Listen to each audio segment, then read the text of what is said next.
आज का हमारा विषय है संविधानवाद की प्रस्तावना। संविधानवाद से पहले हमने संविधान के बारे में जाना। संविधानवाद क्या है उसके बारे में आज हम विवरण से पढ़ेंगे।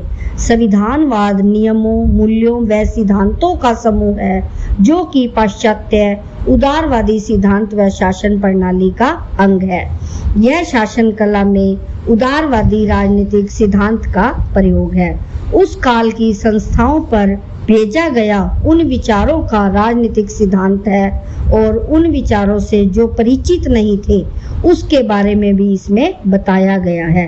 संविधानवाद की चर्चा करते हुए कई दार्शनिकों ने यह कहा है कि दोनों ही शासन प्रणालियों के आधार पर दर्शन व लक्ष्य एक दूसरे से अलग हैं।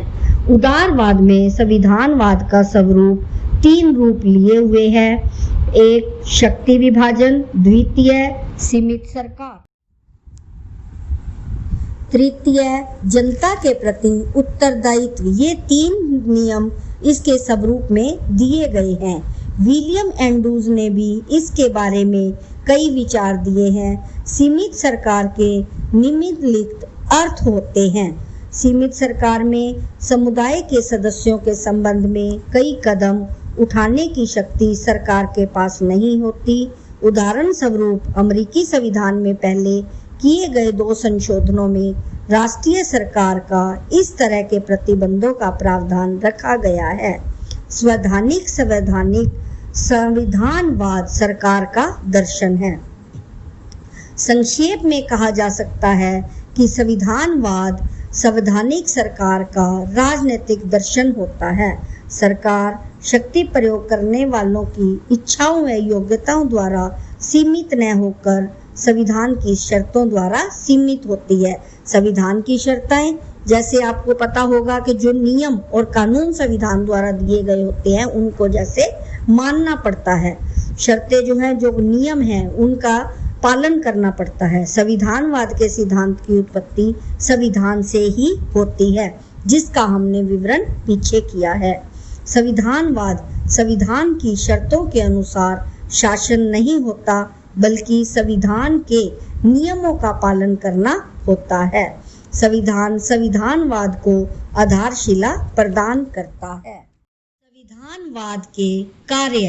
संविधानवाद के कार्य निम्नलिखित दिए गए हैं। संविधान का मूल विचार सरकार की शक्तियों को सीमित करना तथा शासित वर्ग के साथ संबंधों को परिभाषित करना है। C.F. स्ट्रॉन्ग ने भी संविधान को उन सिद्धांतों का संचयन कहा है जिसके अनुसार शासितों के अधिकारों व संबंधों का समायोजन किया जाता है। इसके कार्य निम्नलिखित हैं। फर्स्ट, सरकारी अंगों व संस्थाओं की स्थापना करना। सिंपल, आपको समझ आ गई। सरकारी अंगों व संस्थाओं की स्थापना करना। सेकंड पॉइंट, उनकी शक्तियों का निर्धारण तथा प्रयोग के लिए प्रणाली बनाना। शक्तियों का जो निश्चित करना, यानी कि आप समझते हो शक्तियों का निर्धारण, नियम जो है निश्चित करना और प्रणाली बनाना, उनको कैसे प्रयोग करना है, उनका किस तरह हमें यूज करना है, इस बारे में बताया है। थर्ड पॉइंट है स्वरूप व प्रणाली का निर्धारण करना। स्वरूप यानी कि जो हमारे संविधानवाद की शक्तियां हैं, जो उसके कार्य करने हैं, उसका कैसा स्वरूप होना चाहिए, ये हमें इसके में बताया गया है। स्तरों पर सरकारी अंगों के आपसी संबंध निहित करना। विभिन्न क्षेत्रीय स्तर, जो यानी कि राज्य स्तर पर, राज्य में विभिन्न स्तर है, उनमें सरकारी अंग यानी कि न्यायपालिका, कार्यपालिका, व्यवस्थापिका, तीनों अंग है जैसे, तो इनका आपस में संबंध, किस कार्यपालिका ने क्या कार्य करना है, न्यायपालिका ने क्या कार्य करना है।